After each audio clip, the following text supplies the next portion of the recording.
You keep telling yourself you're lazy. That's the lie. You wake up tired, you open your phone, you tell yourself you'll start in 5 minutes. 5 becomes 40, 40 becomes tomorrow, and you call that laziness. It isn't. Lazy people don't feel this pressure in their chest. They don't think about what they should be doing all day. They don't carry guilt into bed at night. You do. Because you're not avoiding work, you're avoiding something else. Look at your day. You stay busy, but nothing moves forward.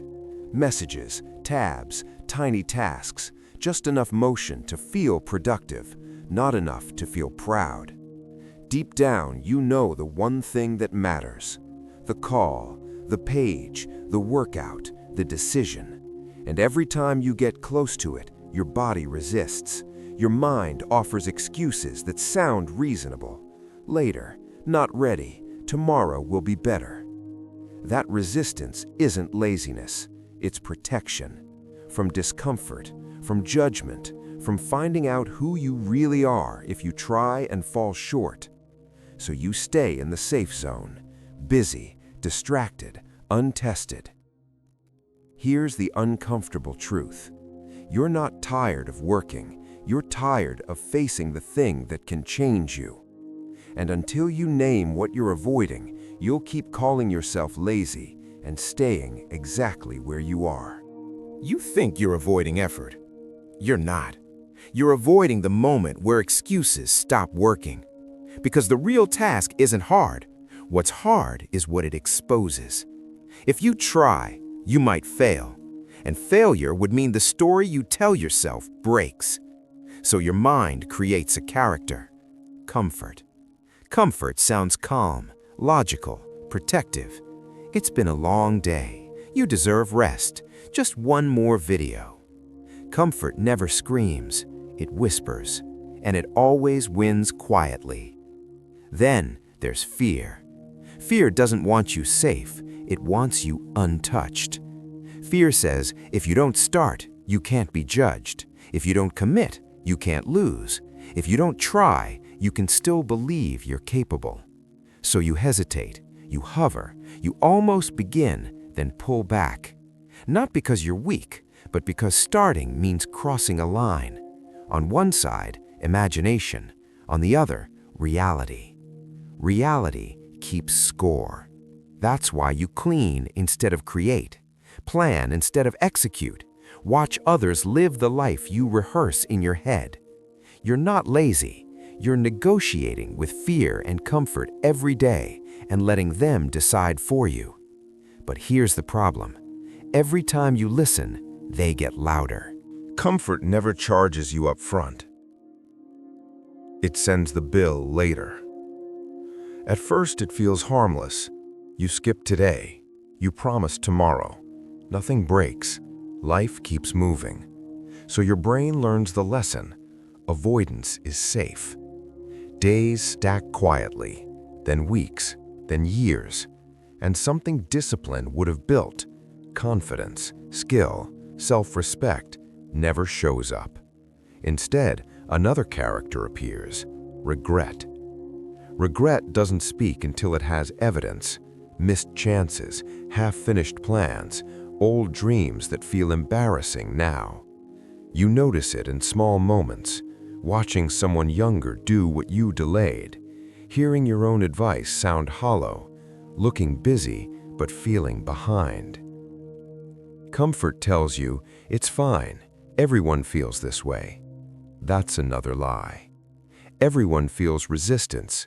Not everyone gives in, because comfort doesn't just steal progress, it rewires identity. You stop seeing yourself as someone who acts, you become someone who thinks about acting. And that shift is dangerous.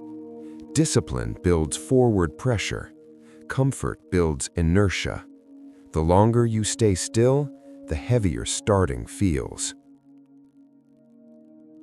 Here's the part no one warns you about. Avoidance ages you. Not your body, your spirit. One day you realize the fear isn't failing anymore. It's that nothing is happening. And by then, comfort is no longer comfortable. There's a moment most people never create on purpose, but it happens anyway. You catch a glimpse of yourself further down the road. Same face, same voice, different weight in the eyes. This version of you isn't angry. That would be easier. They're quiet. They don't ask why you failed. They ask why you never committed. They remember every time you almost started, every night you said tomorrow, every decision that felt small but wasn't. Future you doesn't blame fear. They understand it. They blame the pattern because they live with the results of it. The skills you never built, the confidence that never formed, the life that stayed hypothetical. And here's the part that tightens your chest. Future you knows you had enough time, enough energy, enough potential. What you lacked was a moment where comfort stopped deciding. This isn't about motivation. Motivation never shows up when it matters. This is about a line you either cross or keep standing in front of. Future you isn't asking for perfection. They're asking for proof. Proof that today was different. Here's the shift. Discipline isn't something you feel. It's something you decide once. You don't wait to feel ready. You move because that's the rule now.